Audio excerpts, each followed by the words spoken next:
For KPRA comes from you, our members, and from Harmony Public. Okay. Wow, there's Welcome, many everybody. here. We're going to, hello. We're going to wait a few more minutes. It was suggested that it would be interesting to know where everyone's from. So if you could all just put in the chat where you're from, so we know where our audience is, as I continue to admit people. Wow. Hi, Anne. Betsy. Hi. Hi, I Hi, haven't hi. seen you for ages. Wow. Mike. Wow, there's so many people on here that I know. That's great. Hey, Really? Richard. From Hi, Netherlands. Sam.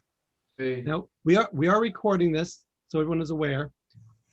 Once we start, and I'll make this announcement when we actually officially start, we're going to ask people to turn off their cameras and mute their microphone. It makes the connection a little bit better. Yeah, not yet. Not yet, not yet. I want to see who's on. Yes. Paul. Hi. Wow. Paula. Wow. Oh my goodness. Hi, Ken. Dwyer. Richard, whoa, I haven't seen you for years, Richard. Oh, hi. Aaron. Hello, Aaron. Hi. How are you? Tina. Hello, Mohammed. Want to say hi to Peter? hello. Hello, Mohammed. How are you? I'm fine, thank you. How are you? Very Wow. well, thanks. Hi, Kathy. It's Susan. Hi. You can't see me, but I'm here. Yeah. Yeah. Wow. I'm gonna try and figure out. Wire here. Hi, Abe. Hi, everyone. Hi, Kathy. Hi. Priscilla. Wow. This is really exciting. Hi, Dwyer. Good to see you. Good to see you. Hi, Maista. Hi, Hi, Mamu. Nervous. Good to see you online. There we are. There I am. Fixed it. Sylvia. Hi, Violette. Hi, Kathy. Patton is there too, I'm sure. Yeah. Hi, Patton. Hi, Betsy. Hello. Betsy, hi, this is Hi, May. Oh, my. Dr. May, Yeah. how are you? Donna. Hi, Betsy. Hi. This is Violette. Dr. May, great to see you here. You too. Wow. This is lovely. Diane. Maureen. Oh, I feel like I'm in a family union, not a top. Yes. Yes. And are they Canadian, you know, or do you know? hi. Well, it is also important. That is. It is, yes. Absolutely. Sylvia. Wow. Hi. I think, my Well, gosh, Sam I Mahmoud, we can we're start. happy to see you, Sam. Oh, wow. Yeah. Thanks, Mike, for sending out the invitation. Oh, wow. Thank you, everyone. Bob, Yes. maybe we can start. Sure. Yeah. That's good. Well, I want to welcome everybody to this webinar today on another Israeli annexation. We're glad you were able to be here and we're looking forward to it. I'd ask that once Sam starts talking, that everyone mute their microphone and turn off their camera. The connection will be better that way. So if we could all do that. Just a couple of things I want to mention. We will be, our speaker's going to talk for a while, and then we'll have questions and answers. If questions arise during his talk, please put them in the chat. I'll be documenting all the questions and then asking them at the end of his presentation. Okay, so just put them in the chat and ask them to me. Also, just to give you a little bit about who we are, Canadian Voice for Palestinian Rights. We're a nonpartisan community-based group in Kitchener-Waterloo, Ontario, Canada. The purpose of the organization is to create awareness of the effects of the Israeli military occupation on Palestinians living in the Gaza Strip and the West Bank, including East Jerusalem, and also the lack of equality for Palestinians living in Israel, and the enduring statelessness of Palestinian refugees in exile. As an organization, we support justice and equality for all within the framework of human rights, international humanitarian law, and United Nations resolutions. Through advocacy and educational activities, our group denounces all barriers and oppression created by racism, discrimination, Islamophobia, anti-Semitism, and colonialism. That's in a nutshell who we are. And I'd like now just to turn the time over to Kathy to introduce our speaker. Kathy? Okay. Excuse me. Thank you. Yes, it's a honor and a privilege, Sam, to welcome you to Canada and to say a few words about you that were not in the bio, which all of you received. I first met Sam when I moved back to Palestine in 2006. And my first meeting with him was, he invited me to a group called, oh, Sam, I'm having a senior moment. What was the name of it again? Right to enter. Right to Enter campaign. Exactly. Sorry, I have these senior moments occasionally, and I remember, like, we were part of that campaign together. I have always seen Sam. Sam is a business person and a consultant, and has been involved in these issues from birth. But I always respect him as a business person who's also politically active and an activist. And I think that's a very unique combination. So we are looking forward to hearing you, Sam. Welcome, and it's wonderful to see you. Welcome to Canada. Thank you very much. It's great to be amongst so many friends as well. A lot of familiar names and faces on the screen. And thank you for having me. Thank you, Bob, as well. What I've titled my talk today is Another Israeli Annexation. And I have a short presentation that I'd like to go through. It's not long, but I just want to use it for some visuals as I speak, if that's okay. And I think I have sharing abilities. I feel powerful. There we go. If you see my screen, just put up a finger, the thumb preferably, so I know you see it. Okay, great. Okay. All right. Why did I call this Another Israeli Annexation version 2020? This is related to the effort last year of the Trump administration when they announced the Peace to Prosperity vision. Actually, it was started with an economic announcement, and then the political full document came out in January of last year. And people got all uptight. And I had to just reflect for a second. This is not the first time Israel undertook an annexation. So I've been using my talks to emphasize that this is just another Israeli annexation, a different form, as we're going to see here going forward. So where do I start? We all have to find starting points. My starting point is the Charter of the United Nations. Why? As we're going to see in the next couple of slides, I want to pick something which is not Palestinian and not Israeli, and that the entire world has signed on to. And I think that's a strong foundation to be able to reference as we move forward. Without reading the entire document, I did want to point to Article 2.4 of the Charter. Now, this is not a UN resolution. This is a charter. This is what brings the members together. And it says, all members shall refrain in their international relations from the threat or use of force against the territorial integrity or political independence of any state. And in case you don't think Palestine's a state, they go on. Or in any other manner inconsistent with the purposes of the United Nations. Annexation here is a clear use of force, not to mention a violation of multiple statutes within international law. So this is my starting point. Now, I will continue to refer to this. Note the date of the charter, pre-existence of Israel. So when Israel became a member of the United Nations, they signed on to this as well. So what is annexation? We kind of know by now, but the short version is annexation is the acquisition of territory by force, through force. And there's many different ways that Israel has used the concept of annexation. And I list a couple here just to show the comprehensiveness of the Israeli plans. One act is the act of war.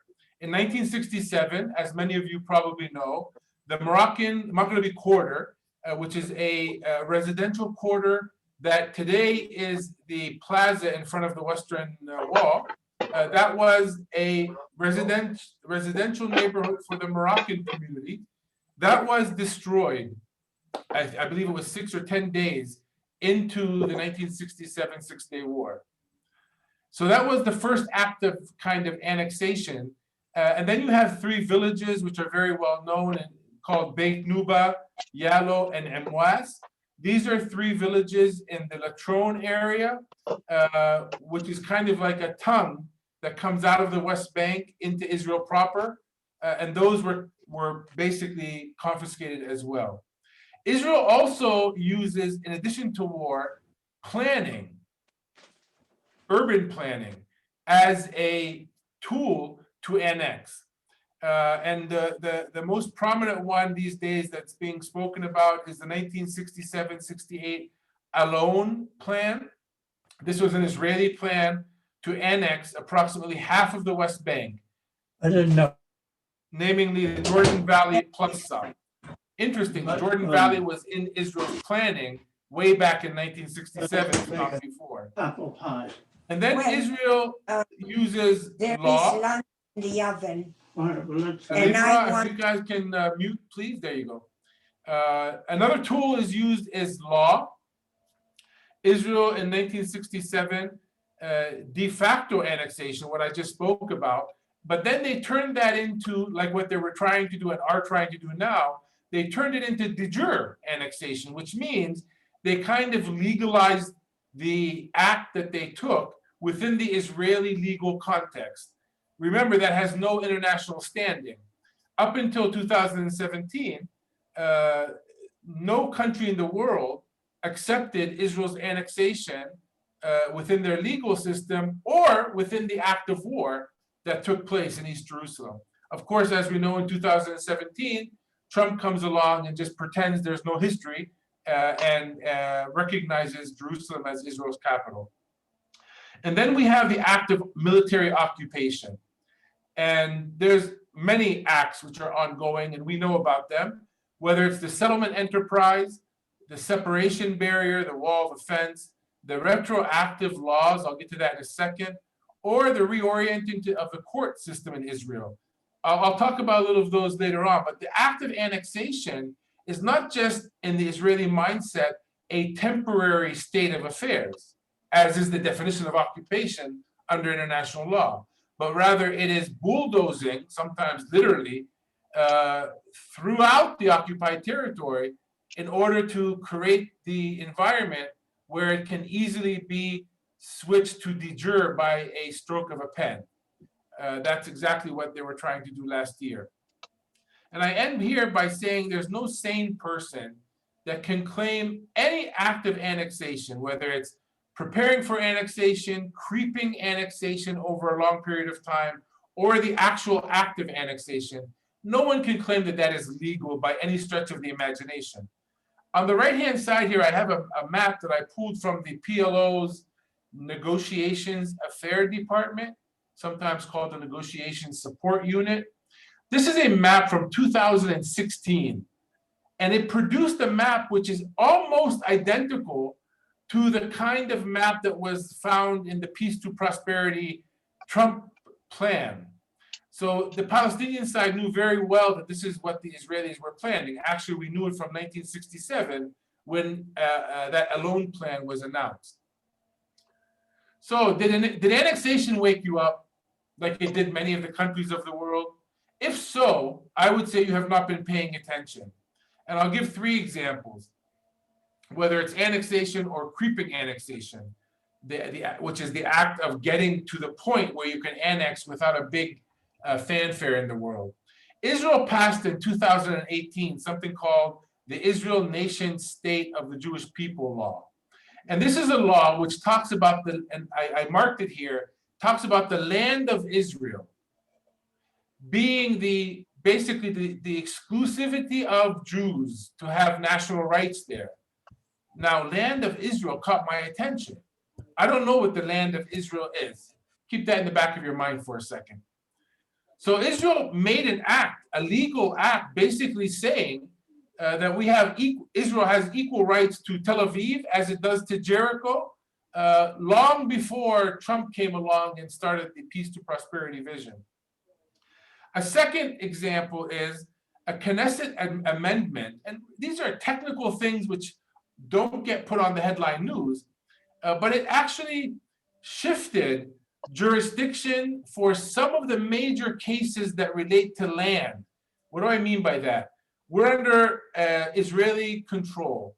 When there's an issue with land, for example, a settler comes and tries to take my piece of land. If I want to raise a lawsuit against that settler, I would go to the Israeli High Court of Justice directly. Israel in 2018 shifted that and said, for many of these basically land cases, you need to go through the Administrative Affairs Court in Jerusalem.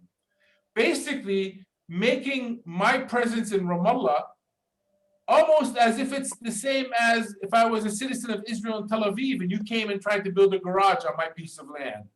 We would both have to go through the administrative courts. So it's trying to wipe away that there's any different kind of legal system here. And then the last one that I mentioned is they passed something called the Judea and Samaria Settlement Regulation Law. Awkward name. What does it mean? It means that retroactively, from 2017, retroactively, going backwards, they wanted to legalize some of the settlements that even they themselves had classified as illegal.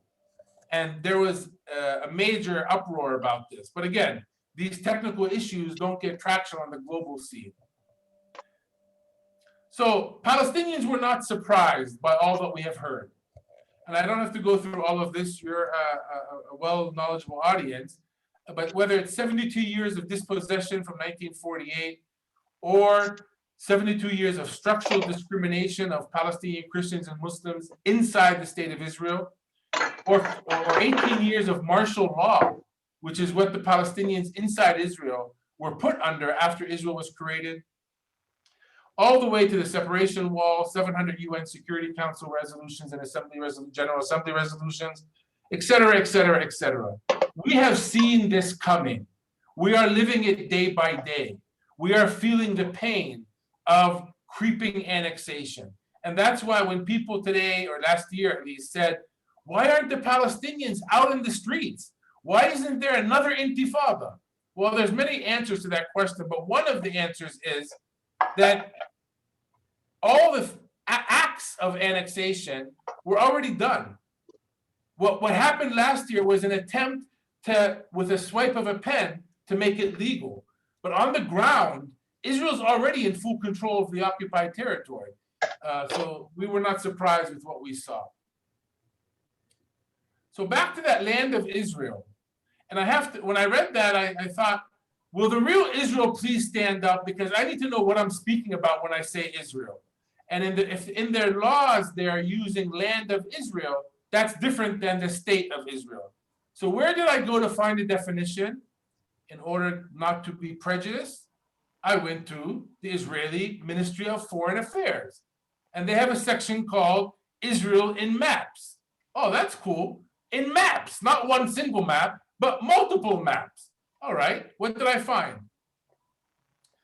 The first map was about tribes. And that colorful map there on your left, it talked about the tribes of Israel back 1200 BC. And then the second map of the land of Israel, actually, it doesn't even say land of Israel, is a different map. It goes all the way into Syria and takes part of Lebanon with it. And the third map, an obscure map, yet again, a different map. So I kept reading. What else does they have on their website? All of a sudden, instead of using tribes, they shift the titles to the map to Jews in the land of Israel. So I'm supposed to assume that now this map is the land of Israel, but they put the population of the Jews in that land of Israel, and it turns out some of them are in Jordan and Lebanon and in Syria. Same thing on the other two maps. So I really don't know when Israel says land of Israel today, what exactly are they talking about? So if there is another annexation formally, de facto, de jure, what can happen? What does it really mean?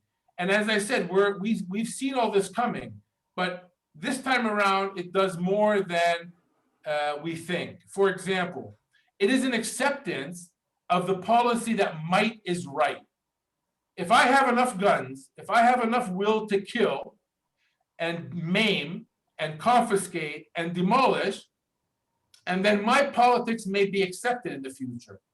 And that's what the Trump administration basically says, and not only in this document called Peace to Prosperity, but they were repeating it every day. That this is it, this is life, this is the way it is, let's start from here. Trump is not alone in that. President Bush actually said that as well. So this concept that if I can have enough force to create a reality, then the world is just gonna have to bite the bullet and accept the reality. That's a dangerous way to live. The second thing that this annexation alluded to was a clear Israeli indication that they are no longer interested to negotiate a solution with the Palestinians. And that's, if we're not negotiating a solution, then we're back to might is right. So them being the stronger party in this equation, that's a never-ending vicious circle. It's also a clear attempt, not only what they said they were going to do, but what they've been doing for the last years now, is a clear attempt to kill the two-state solution. And I'm going to get more into the two-state solution issue because it's a topic that comes up frequently in international discussions with us. And then lastly, it basically condemns another generation of Palestinians and Israelis to perpetual conflict. And if anybody is promoting that, I'm not exactly sure what they have in mind. Secondly, and this will depend on how successful they are. Now with Biden in office, he hasn't actually made any reversal of this peace to prosperity vision yet. But first and foremost, no matter what extent of annexation that happens, it is a loss of hope. And I put that in red. A loss of hope I cannot calculate and put bullet points to. But I can tell you without a doubt that the loss of hope is the most dangerous thing I see when I interact with my community. Because loss of hope means people turning violent on themselves or on the community. It means domestic violence. And ultimately, it means people wanting to leave Palestine. There's some very concrete ramifications of an annexation. And I just put a couple here to get us thinking. Number one is political. And this has already proven itself. With Israel going to the extreme with US backing, that helped the Palestinian division between Hamas and Fatah, the two leading political parties here, who have been in a division for the last 15 years. They're coming back together, and they just announced that we're going to have elections here in May. So this act actually produced, this act of annexation or towards annexation, produced something domestically that was positive. There's also more calls, especially from the younger community, for one state. They're basically saying, this is it. If 30% of the West Bank, our fruit basket, basically, our bread basket, is being annexed, in addition to everything else that Israel is doing to us, then there's no use speaking about a two-state solution anymore. As I said, this is what I'm going to get back into in a second here. And then we have more calls. I'm actually one of the people making this call, that we should revoke the PLO recognition of Israel. People forget that when the Oslo process started, the Palestinians recognized the state of Israel politically. That's something very important. We forfeited in that document 78% of historic Palestine for the sake of reaching a two-state solution. 25 years later, there's no two-state solution, and Israel has increased its settlements to about 700,000 settlers. So if Israel now with annexation is giving a clear message that they don't want to negotiate, there's no reason that we maintain recognition of the state of Israel, because we did that in good faith, hoping that Israel would recognize the state of Palestine and we can move forward. They never recognized the state of Palestine. Economically, this is where I work every day. The feasibility of our economy is being hit dramatically. And then came COVID. So we actually have a 3-level hit. One is an ongoing persistent military occupation. One is an increase in that occupation with the Trump administration and the current Israeli administration pushing harder than they ever pushed before to create facts on the ground. And then we have COVID. All of that together has caused the economy here to really take a hit. The official numbers are starting to come out, and they're speaking about, in the formal economy, 12% drop in GDP in 2020. Knowing Palestine, those numbers reflect half of the economy, because about half of the economy is also the informal economy, which was actually struck a little bit harder. So we're talking about anywhere between 20 to 30% drop in GDP in 1 year. That's dramatic.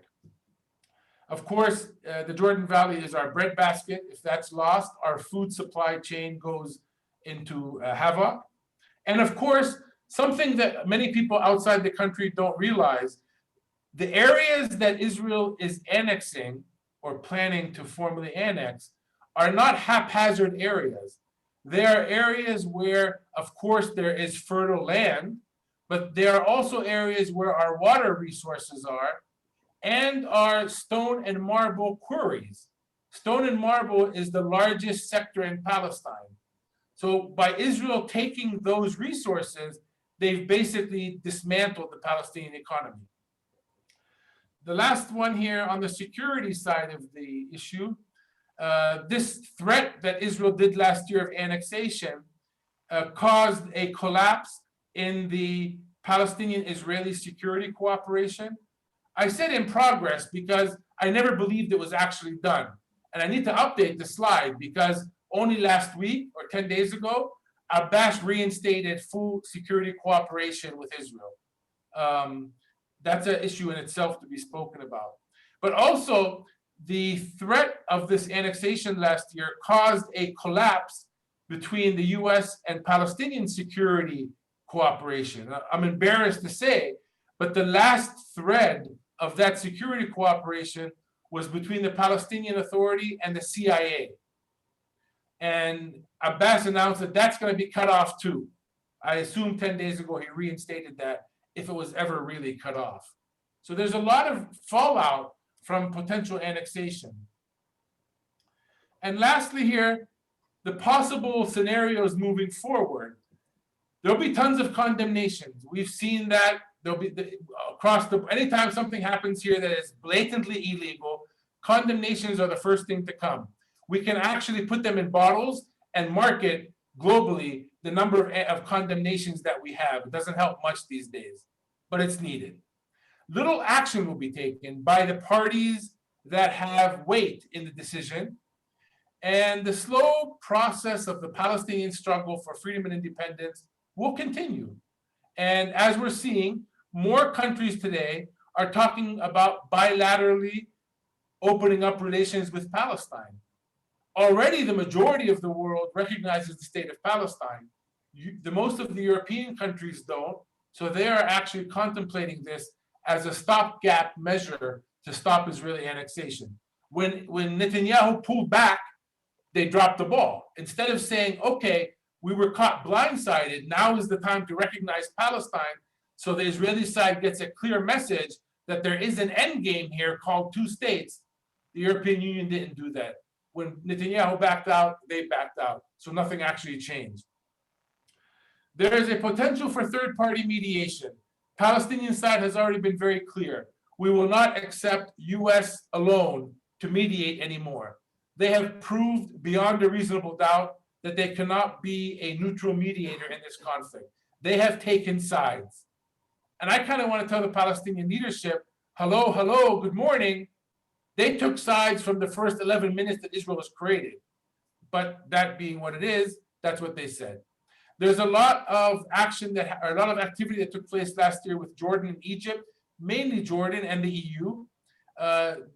Jordan took a very strong stance and basically said, if you annex the Jordan Valley, Israel, you can kiss the peace agreement between Jordan and Israel goodbye. That was a very, very blunt tool that was used to put pressure on the Israeli government. The EU as well put some pressure, and we'll get to what that pressure was. Ultimately, that pressure stopped the process or hesitated the process, let's say. There's always a potential here for full-scale civil disobedience. There's a fear here because we don't romanticize about civil disobedience. If there's a full-scale, what we would call like a first intifada kind of effort, nobody can ensure that that effort will remain nonviolent. So there's a very, very heavy calculation that happens before the doors of a new intifada are opened. Of course, at the time, there was a potential for US reversal of the decision to support this peace to prosperity vision. Everybody was looking at the November elections. November came, November went, Trump left. Now we have Biden. Nobody is doing much, mainly because Congress has legislated the USA into a corner. Not now, not during the Trump period, all the way before, even when Clinton was in power, they were passing legislation to make it difficult for any executive branch, no matter who, Republican or Democrat, is in the seat of government, to make sure that they can't take an action to not support Israel blindly. So I don't think we're going to see that. We may see some cosmetic changes, but nothing serious. And then lastly, there was a hope that there may be an Israeli reversal. That's a long shot. We understand, and we know Benjamin Netanyahu very well. What we say here is Bibi's bark is always louder than his bite, because he's a shrewd politician at the end of the day. He does a lot of Trump-style PR, but the difference between him and Trump, he's an adult. And when he goes back to his office, he makes the hardcore political calculations. And he knew that moving forward with de jure annexation came with a cost. That's why he paused. He didn't stop, he paused. So very quickly, what was the Israeli response to all of this? Well, 41.7% said they opposed annexation. They had something else on their mind. What did they have on their mind? If we look at the bottom right chart there, they had what we all have on our mind, COVID.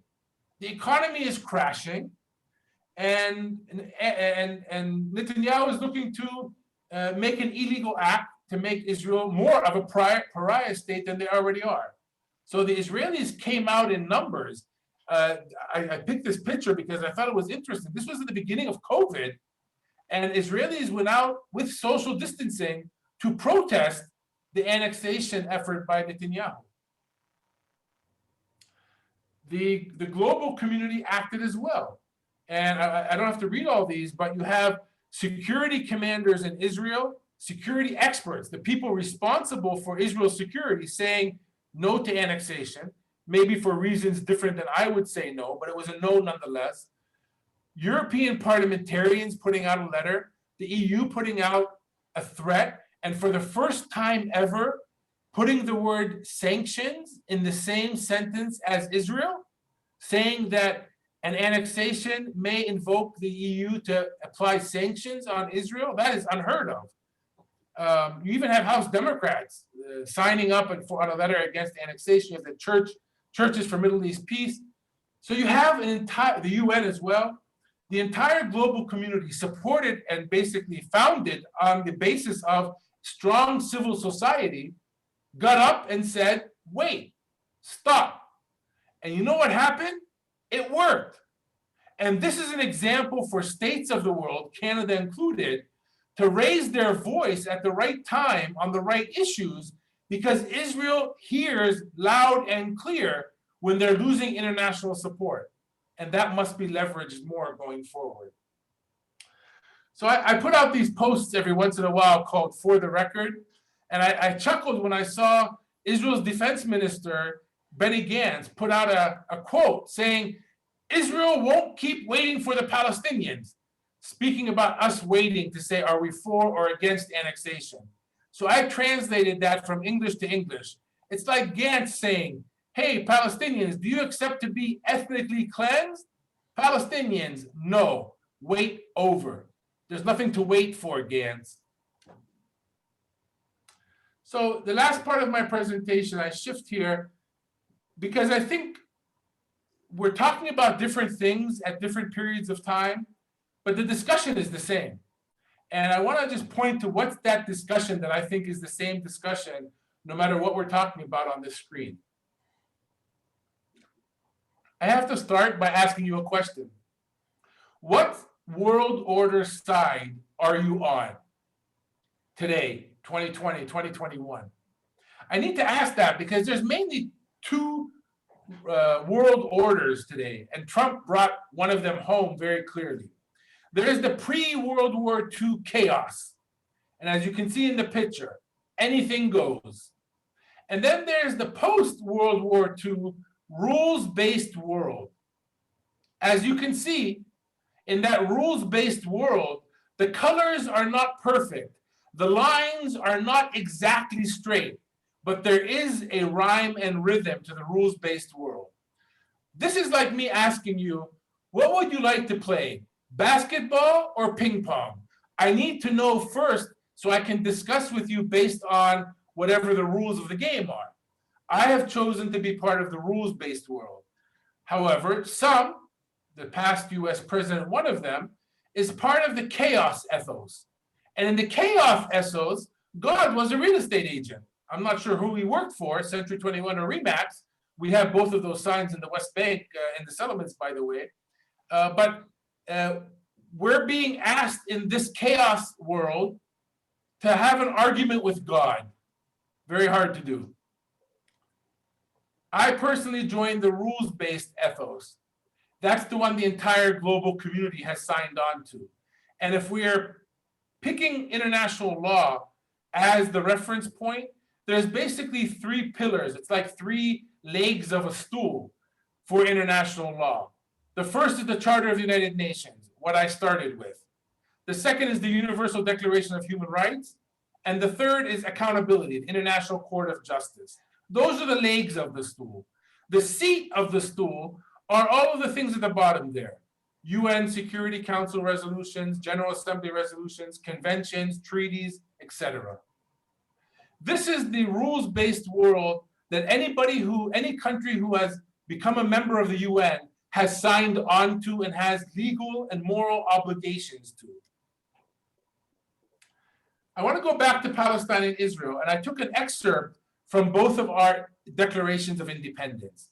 And again, these are only excerpts, they're not the full document. On the left-hand side, you can see that the Declaration of Independence for Palestine, it has a reference to chaos, and it has a reference to rules. On the right side, the Israeli Declaration of Independence, it also has a reference to chaos and a reference to rules. It's as if both parties wanted to hedge their bets. If the world adopted chaos, they'd have a reference point, and if the world adopted rules-based, they would have a reference point. It's up to us in civil society to make sure that both parties pick the rules-based order to be able to solve this conflict on. One last note here, and I put it up on the right-hand side here corner. Land of Israel is used once in the Declaration of Independence. Another word, Eretz Israel, is used 10 times. And State of Israel is used 7 times. I don't know what all of those mean, to be honest with you, at this point. So moving forward, the Oslo peace process collapsed, failed, for whatever reasons. We can have a discussion why. The Palestinians went back to the UN, and they told the UN, hello, we've been negotiating with Israel bilaterally, with the US being the mediator, for the last 20 years, 25, 23 years. It's not working. Actually, our situation is worse than it ever was. And we brought a resolution with our own hands to the General Assembly on November 29th. And we basically said, world, are we worthy of a state or not? And you know the outcome. On the right-hand side there, 138 countries said yes, 9 said no, and 41 abstained. It passed. The 9 that said no, sadly, Canada is part of them. Israel, US, Czech Republic, and the rest you can all fit in your living room. There are Pacific islands that are under protectorates of the US, basically. This was a historic opportunity missed by Israel. The entire world almost said yes to Palestine.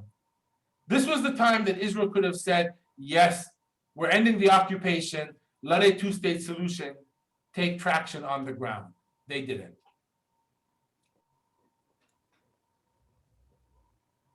So now we come to the Peace to Prosperity plan. If I open up that plan, on the left-hand side, before I get to the plan, I want to speak of the one-state, two-state issue because it's related.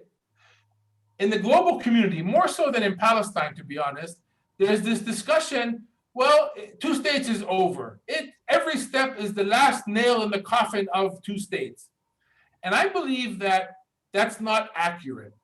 Actually, diplomatically, as I just explained, the majority of the world, based on our request, not my request, the Palestinian leadership's request, have recognized the state of Palestine in the West Bank, East Jerusalem, and Gaza. So diplomatically, the state of Palestine already exists. We need to stop talking about someone providing it for us, as if Israel is going to give us a state or the US is going to give us a state. We earned our state with blood, sweat, and tears over the last 70 years, and we got diplomatic recognition of it. Not the full Palestine like we know it in our hearts. We had to make political concessions, and we've accepted the state of Palestine in the occupied territory. And also a fact, Israel exists today. It is in the UN just like us. Both of those states have a flaw in their United Nations recognition, membership. And that flaw is Israel's eastern border and Palestine's western border. That specific border has to be negotiated. We've acknowledged that. In that resolution in 2012 that we brought forward, it says that border needs to be negotiated. I highly encourage you to visit my blog. I have that resolution is a 4-page document. I have it on the right-hand side. It's worthy to pick up and take a look at it one day. And then if we go to the actual maps that were in the Peace to Prosperity document, on the left-hand side, that brownish part is supposed to be Israel, along with the brown and white dots inside the West Bank. No wonder Israel said they can't accept this. The settlers said they couldn't accept this. If you're a settler sitting in one of those dots inside the West Bank, and then all of a sudden, if you're going to be encircled by the Palestinian state, I'd have a problem too, even if I was an illegal settler. On the right-hand side, the greenish part is supposed to be the state of Palestine. No connection to the outside world whatsoever.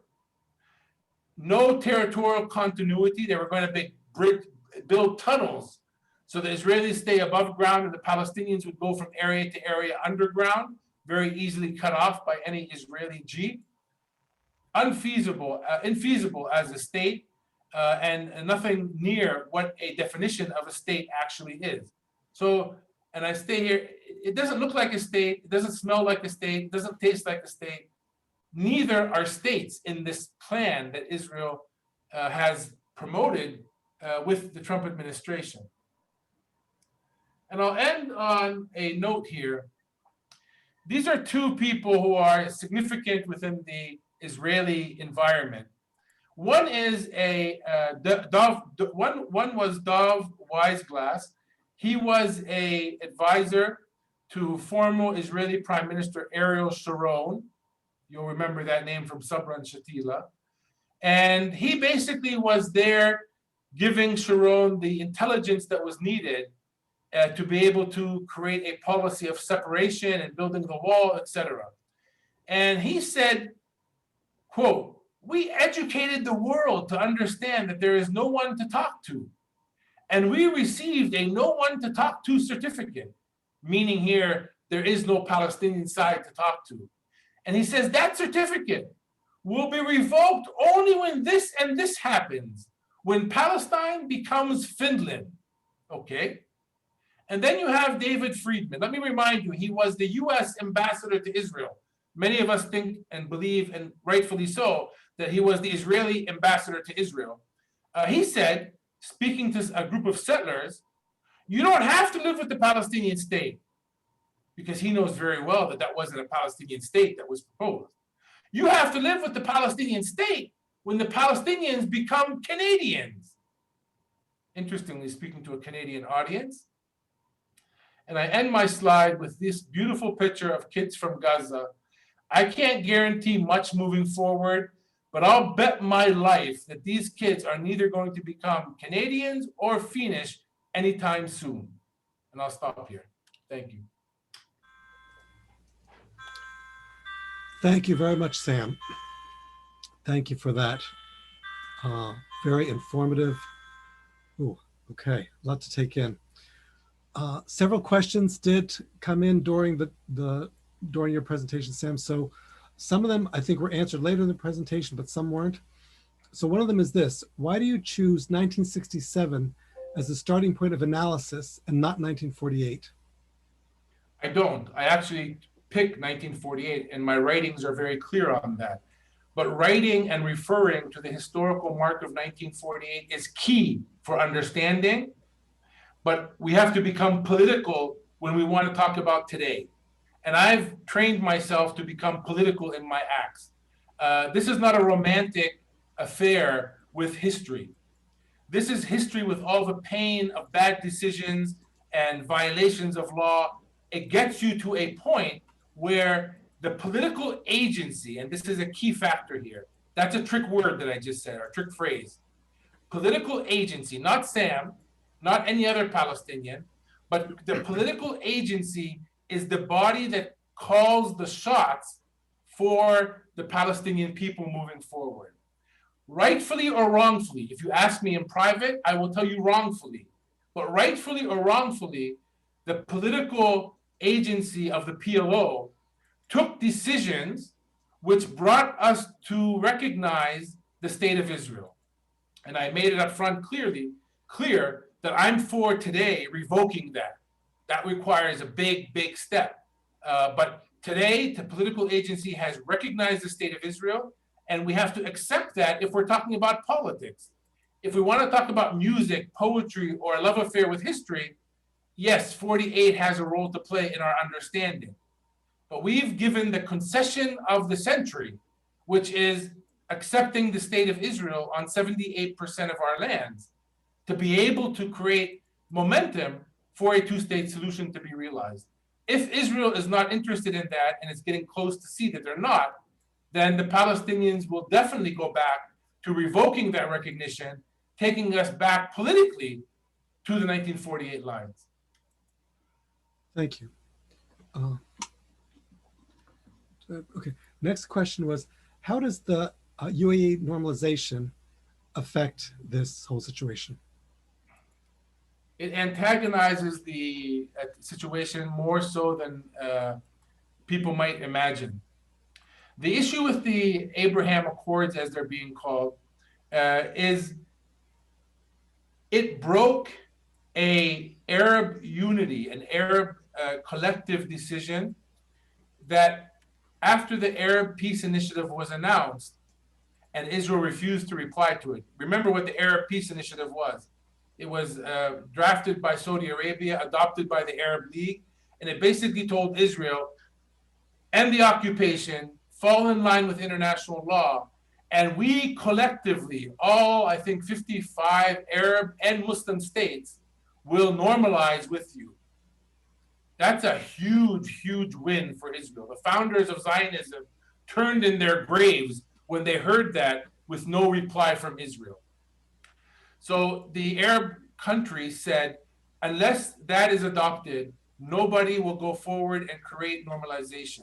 Remember, two had already done so, Egypt and Jordan. But from that point forward, nobody would do so. Then came Trump, wielding a lot of power, money, weapons, and struck an arms deal with Bahrain and the Emirates. Anyone excited about these normalization agreements is excited about proliferating an arms race in the Middle East, because that's what they were. Remember, these are countries far away from reality of Palestine, Israel. They're countries that never, ever were at war with Israel. To understand the move accurately, we need to read a little bit about Israeli history. Ever since Israel was founded, and maybe even a little bit before, there were two camps in Israel. One said, let's go and work with the Palestinians and find a way to make life collectively work for both of us. That was one camp, to work from the inside. For what reason? Not only to end the conflict, but to open up Israel to the entire Arab world. The other camp in Israel said, screw the Palestinians, they're not budging. Instead, we need to put pressure on them. So let's go to the Arab world, make friends in the Arab world, normalize with the Arab world, and the Arab brethren of those Palestinians will put pressure on them to accept less than what is due to them under international law. And that was the Trump-Kushner Ambassador Friedman's goal, is to get pressure put on the Palestinians. I can proudly say, and I'm not a fan of the current Palestinian leadership, they stood up to that pressure. It was financially, it was publicly, it was morally, it was economically. We stood our ground and we said, we will not accept to be battered into submission after all that we have given for our struggle. So it breaks Arab unity, number one. It gives the impression that Israel is a normal state doing normal business in the world. That's a wrong impression. And anyone that knows anything about what happens here on a daily basis, most recently, as we can see, the Beit Salem report that came out and basically said Israel is an apartheid state from the sea to the river. There's no question that what Israel does here is in blatant violation of international law.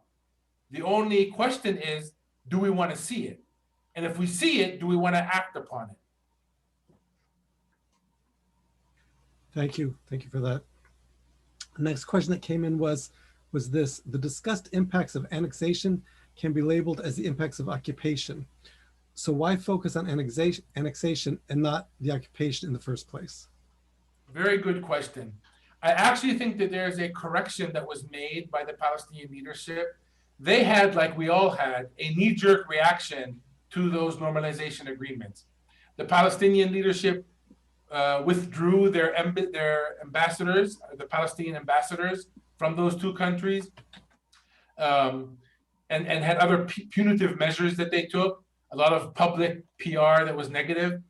And then after Biden was elected, it's as if the Palestinian leadership kind of reevaluated.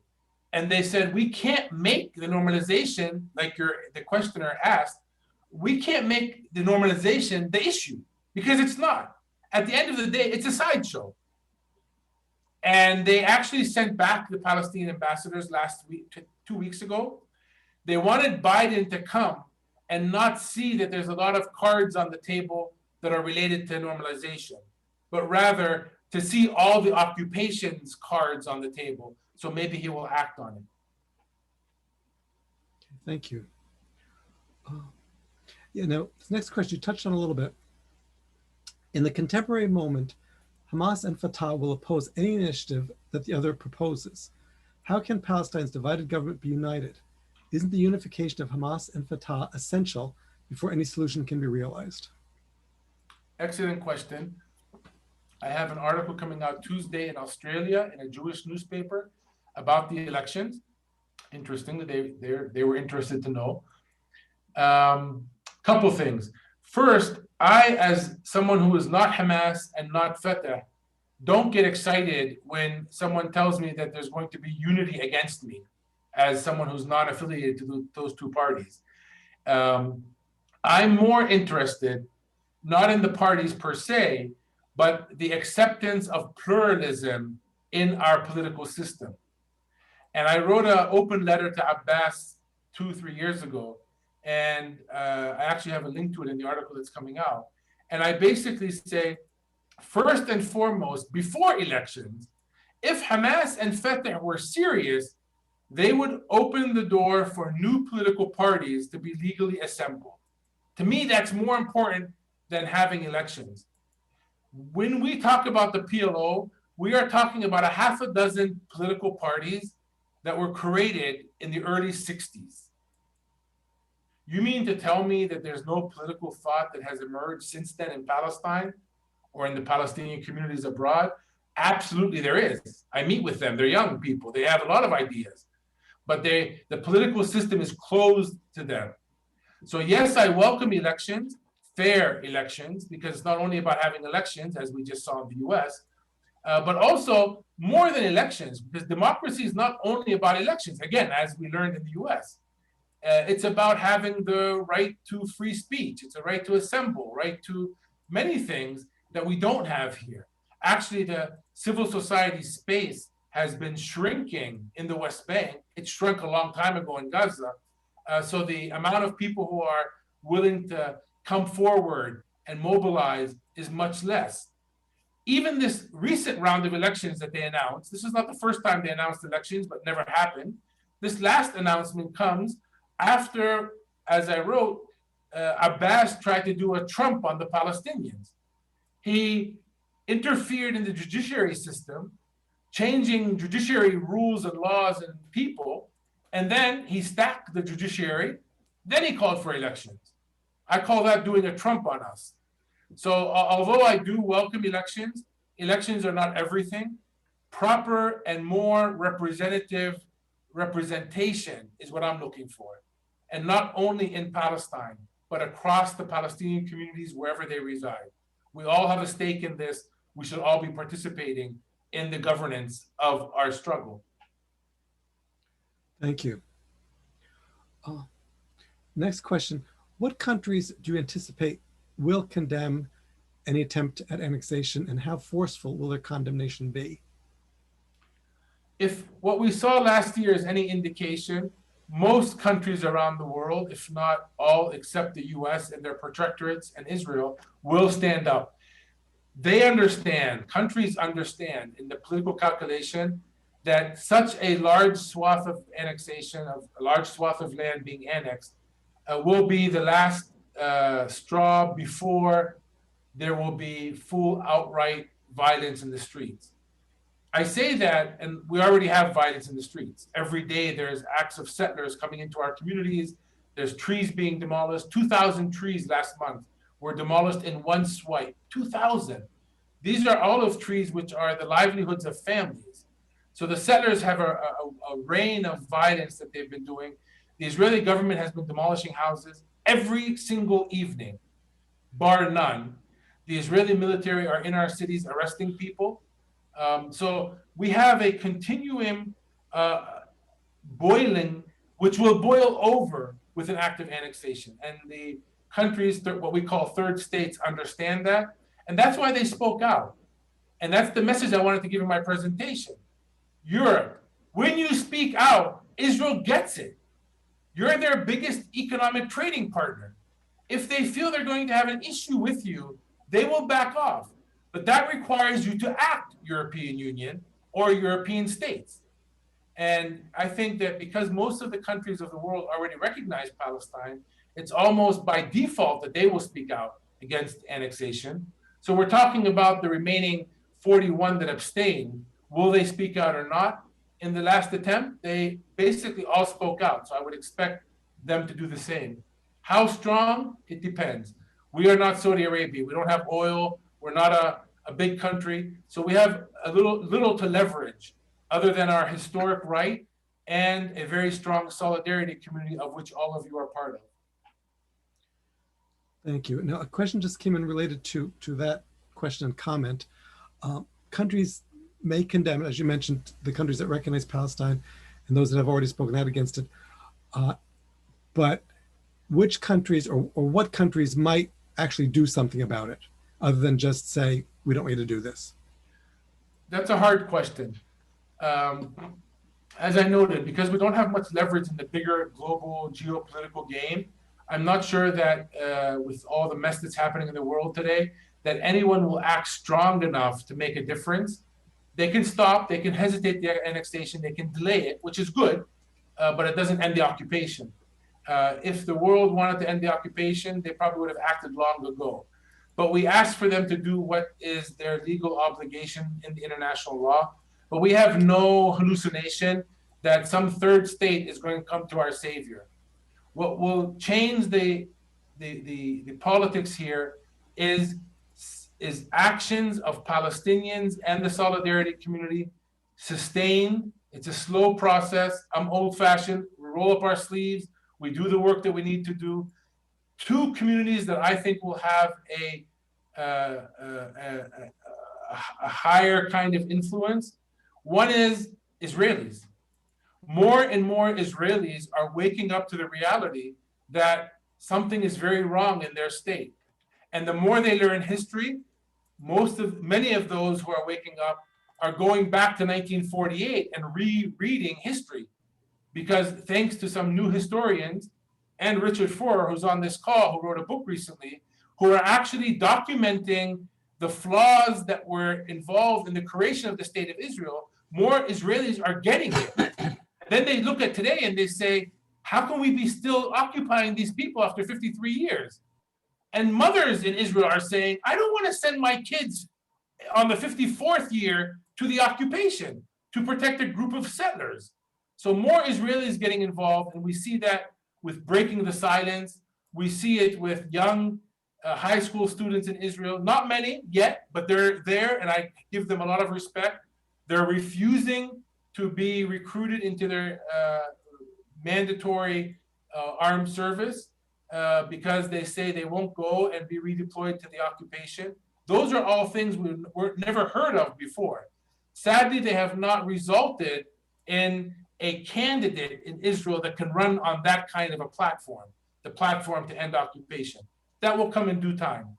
The other community, and maybe we can lump the US and Canada together here, the other community is those Jewish communities abroad, which are starting to speak out like never before.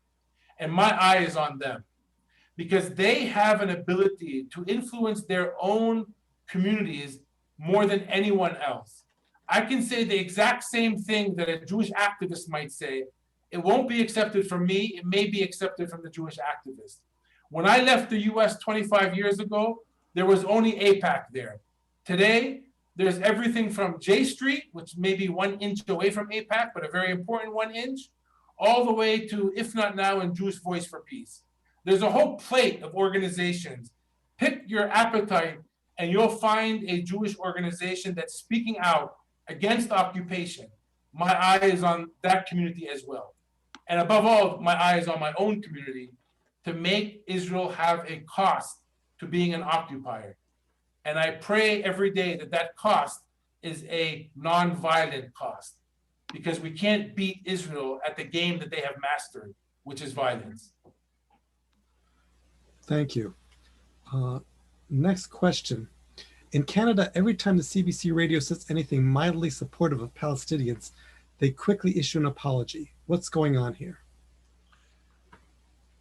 Israel is a very big power, not only militarily, but public relations wise. They have a very well-oiled machine,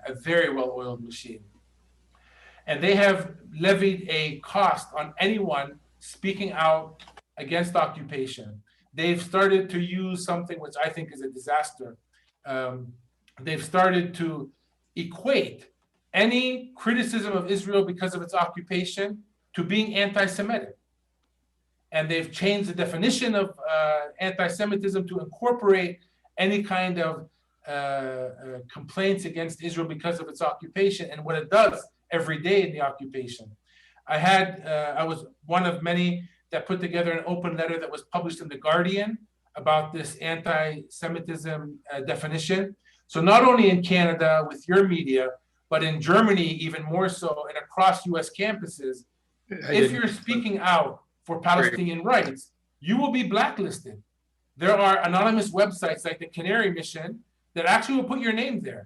And when you graduate and go to try to find a job, the first thing they do is search your name and you come up on that list, and it's spoken about in a very, very aggressive and violent kind of way. No employer is going to take somebody who might be a problem from day one. They don't ask who's behind that site. Actually, it's an ex-Israeli military person. They don't ask what that's being done with. And I would refer your listeners to a book written by Ilan Pape. It's called The Other Israel, I think. And The Other Israel basically is an argument saying people are in love with Israel. They're in love with this fantasy of coming to the Holy Land and making the desert bloom. And he basically says, you're in love with something that doesn't exist. The other Israel is the one that is being promoted, that other Israel, not today's Israel, that one I just explained, that is being funded by the state of Israel to make sure that you see Israel in the light that you want to see it in. Perfect, no problem. It's a pristine country. And by design, when media wants to speak out, they get battered today. It's interesting, CBC, you mentioned, because I have a post on my blog as well that I made a while back. They did a documentary. It's like a 20-minute documentary about the Canada Park. It is, if you recall, in the beginning of my presentation, I spoke about a place called the Latrone area. Well, it turns out the Jewish National Fund went and got funds from Canadian donors and said that they're building a park. And what they actually were doing is part of that annexation of the Latrone area. I highly recommend you to take a look at that documentary. So there was a time where you could speak out stronger, but Israel, with full blind US support, has been able to polish that PR machine to make everybody pay a price. And it's taking a toll. I can't say it's not. Thank you. Lots of really good questions, and I appreciate your answers very much.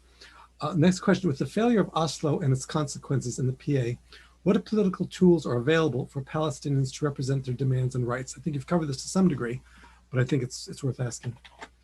First and foremost, the Palestinian political agency needs to be renewed in terms of people and renewed in terms of policy. I think the average age currently of the Palestinian governing system is something like 75 or 78 years old. I think one person died, so it came down to 75. That's not going to work when you have a population which is 60% youthful, 60% under the age of, I think, 25. That's not proper representation. So the people need to be renewed, and hopefully with new political parties will come new political thought. Then a strategy needs to be created. And that's the hard part. The hard part is to understand in this global system that we're living in today, with the resources available to us, with allies, because we're going to need allies in this equation, what is possible. Given the majority of the world has already accepted Palestine, I would suggest that any new thinking maintains that Palestine today exists. It has an occupation in it. And our goal should be to extract the Israeli military occupation from that Palestinian state. I understand some Israelis who might say, you know, we've been in this conflict for a long time. If we just remove the occupation, we're scared. We don't know what's going to happen. An Israeli friend of mine and myself wrote an op-ed that should be coming out in the New York Times any day now. And we talk about the potential for confederation between two states. The state of Israel, which exists, and the state of Palestine, which exists. Remove the occupation and let's create some kind of confederal body that works together. That's going to happen no matter what. This area is too interlinked, too small, too intertwined to think that we can have a hard separation. So one way forward is confederation of two states, but whatever the equation, the Palestinians will require statehood. Why? It's not because we have a love affair with states. It's because the world decided, not us, that the global community will be organized around states. So we need our state to be represented in that global system of governance. If the world changes their mind and makes tents the rallying call, I'll be the first one to try to find the biggest and air-conditioned tent to build. But today it's states. So that's why we're focused on states, because that's the way the world is organized today in the post-World War II rules-based order. Okay, thank you. Next question here is, how do you see Israel using COVID to weaken East Jerusalem? Excellent question. I don't have all the details of the COVID experience so far, but those that are following, it is very clear that when this first started, there was a clear racist approach to the Palestinian workers. About 180,000 Palestinian workers go into Israel every day to work. They get Israeli military permits to allow them to go work to serve the Israeli economy. When COVID hit, we found that they were dumping workers on the border with no transportation to get back home. It was like a taboo. I mean, it was like we were thrown away. There's one very iconic picture where they thought one guy had COVID, so they brought him in an ambulance and literally dumped him on the side of the road. Turned out he didn't. So in the beginning, it was a very racist kind of approach to wanting to get rid of that community that might be dangerous to us. Then it turns out COVID was rampant in Israel without the Palestinian workers. And then it turned to the vaccine. And the politics of the vaccine are going to be written about forever, and they're not done yet. But the entire vaccine issue, that Israel, remember, is a military occupier. Under military occupation, the Fourth Geneva Convention applies. Israel is ultimately, whether there's a Palestinian Authority in place or not, Israel is responsible for the well-being of the population under its occupation. So by law, it is obliged to maintain the vaccine to the Palestinian public. And they said no. They even said worse. They said, any of the prisoners that we've arrested, you Palestinians, and as you know, most Palestinian males have gone through the Israeli prison system, any of the thousands of Palestinians that are in our jails, we're not giving them either.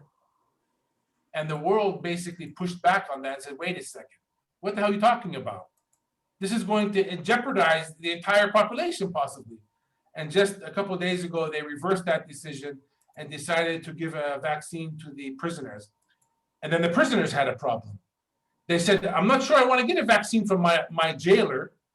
I want the Red Cross to play a role. I want to make sure that what's being injected into my arm is something which is called a vaccine, because Israel also has a historic track record of using those prisoners as guinea pigs, and the Ethiopian community as well. So it's become a very complicated thing. Definitely politics are playing a role, but I can tell you, we don't have the vaccine yet, even though Israel is bragging in the world that they have made most progress in vaccinating their entire population. Thank you. Next, Canada is in a long process of reconciliation with the Indigenous people who we pushed aside as settlers from outside Canada. In doing so, we are recognized that Indigenous peoples deserve human rights. When can we begin such a process in Palestine, Israel? Can we? Yes, we can. I have a colleague, his name is Professor Dr. Bashir Bashir. He's Palestinian inside the state of Israel, and he teaches at the Hebrew University, I believe.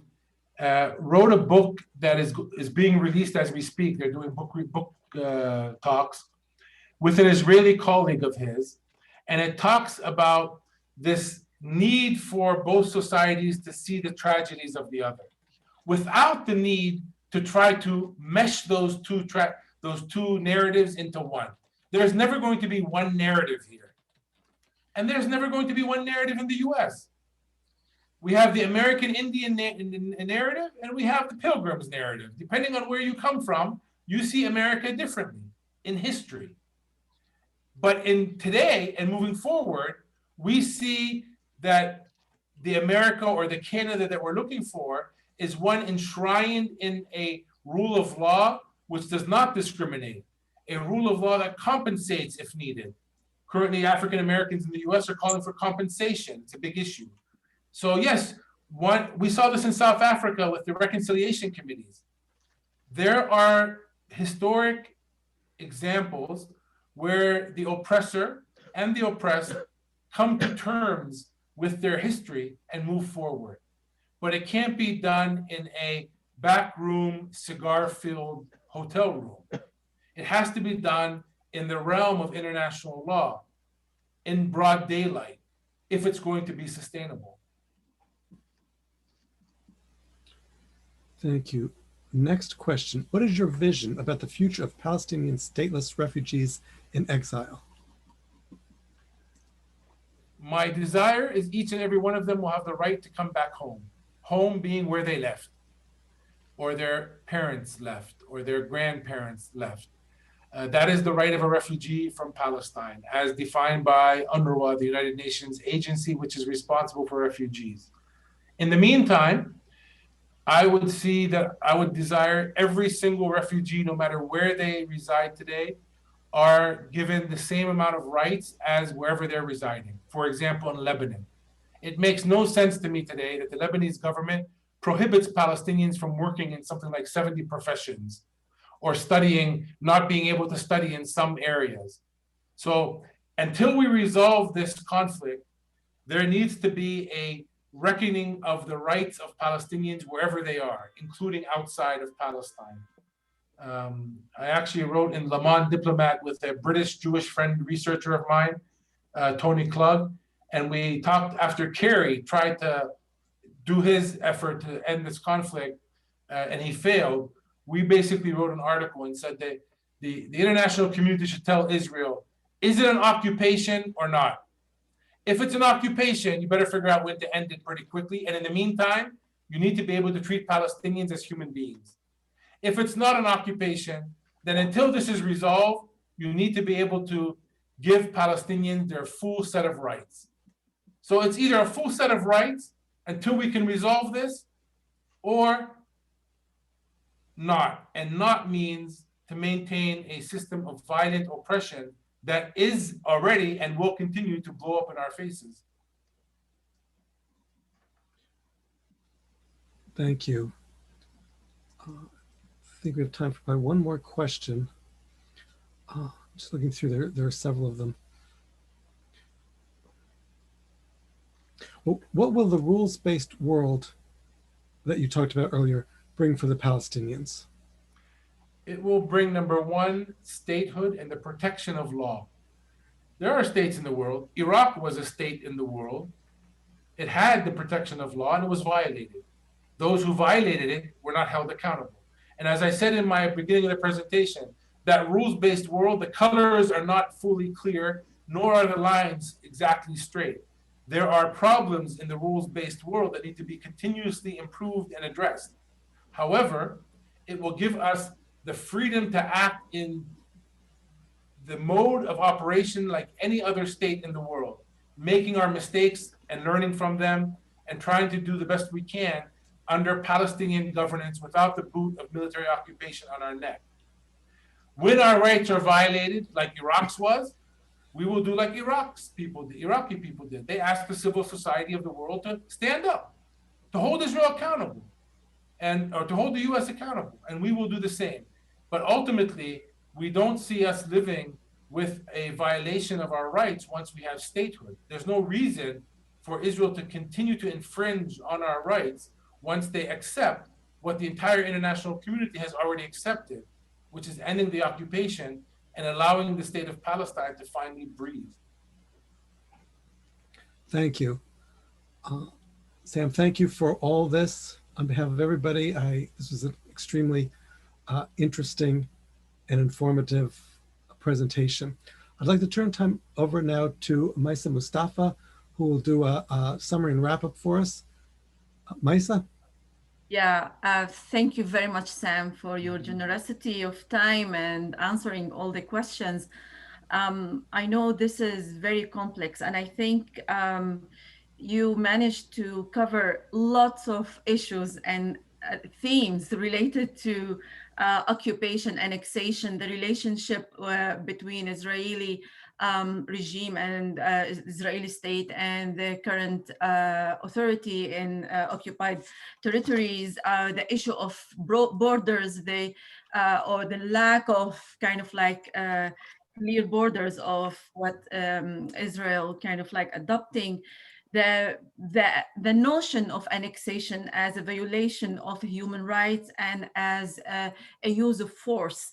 And again, to remind us of the UN Charter, the international law terms, and the role of international community, the role of international solidarity movements, and again, the role of the US regardless of who is in the White House.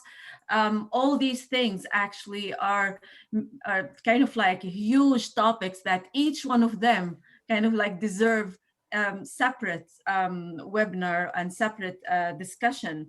At the same time, I am sure that all your insightful ideas kind of like managed to create critical questions about the situation, which is great. And this is actually one of the aims we have every time we have speakers to inform our audience about the situation in Palestine and Israel. And these key questions will remain there because I would like to remind our audience that many of them were with us in November when we hear Jeff Helper and Awad talking about the one democratic state solution. Today, we heard another vision from you talking about a possible confederation, and another call from you, which I found very important, which is the vision of renewing the political agency of Palestinians as you announced the failure of Oslo and the consequences of Oslo, and actually the failure of the current political authority of the Palestinians inside occupied territories.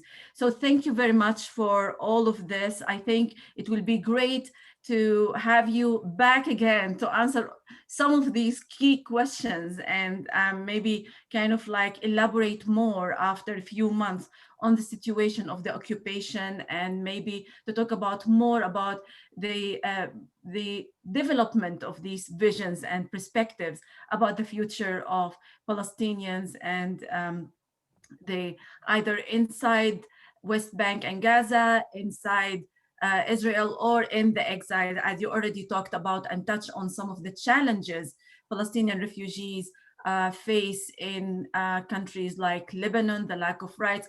And at the same time, you managed to connect it with the frozen but internationally recognized right of return of Palestinian refugees to their homeland, which is historical Palestine.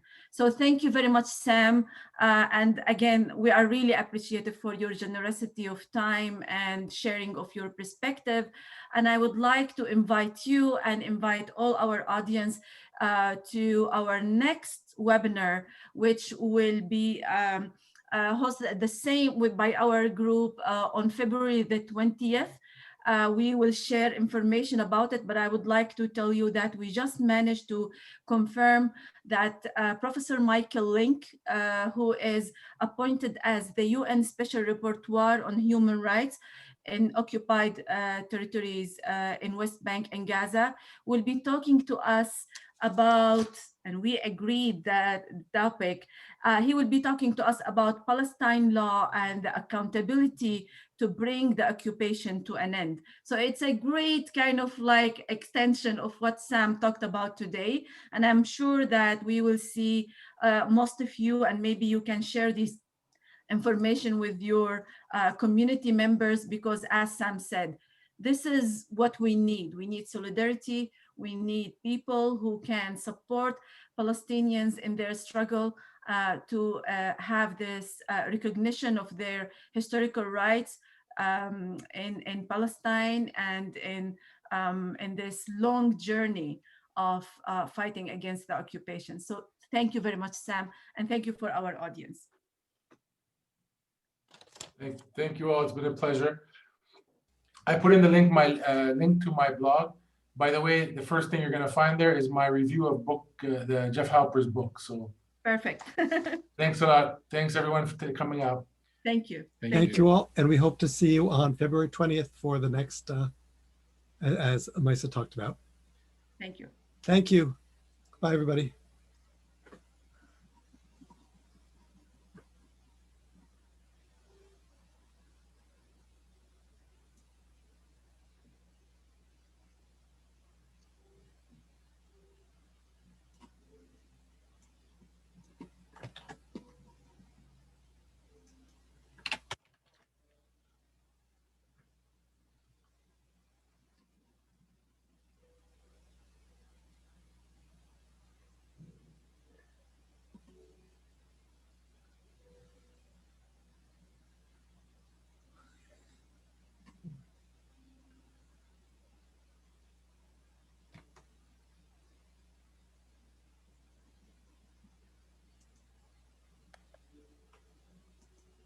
Bye, Paula.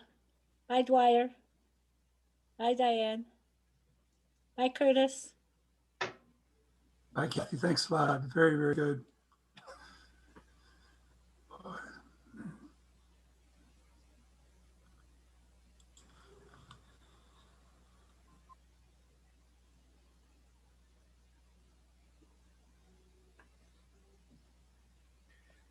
Kathy, Maimoun, maybe if we have a couple of minutes, Yeah.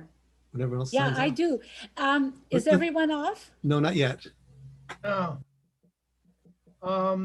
Should we call in again? We can do that. I can close the meeting. Goodbye, everybody who's still on And there. then we can call in on the same link. I Could don't you know. hold on for 1 minute? I'm trying to copy the chat Okay, sure. and I'm having Oh, trouble. yeah. I only get one page when I do it. Last time, Bob, you shared everything in the chat with the audience. Remember sending email? I took notes. Let me see if I can get everything. And I have taken notes again. If you go to the beginning of the chat and then do a select, I think I'm getting it. So That's what I did, and I don't seem to, well, maybe it's much shorter than I think. no, it's long. It's long. It's I'm long, doing it. it's long. I will copy this. I'm doing it now. Just hold on while I complete it. Yeah. Can I ask a question? Are we gonna have Here the I material am. online of Sorry? this webinar? It will be. Yeah, Bob will send the records in an email to everybody who was there, who was here. Not the records of that. I'm interested in the text of his PowerPoint. We can ask him to share that with us. Okay. We can ask him, okay? Please, thank you. It's on his, let's see, I don't see who's talking. May Cycling. Oh, hi, yeah. I think it's definitely on his blog, but I can also ask if we can, take it from there, or if he can send it to us, and then I'll get you a call. Thank you, because this is an educational tool. It's very important. It was really very good. much so. Let me just see. Okay, Thank you very much. It was excellent. I'm going to He's get off. excellent. He really is. He's just amazing. Bill? Yeah, you're going to send it out, so that I've got what I need. I only came on near the end. Okay, I copied the chat, but also we can send you the recording. Actually, I should turn off the recording now. That's excellent. Thank you very much. You're welcome. Most of it, Thanks for coming on. Bye. Thank you.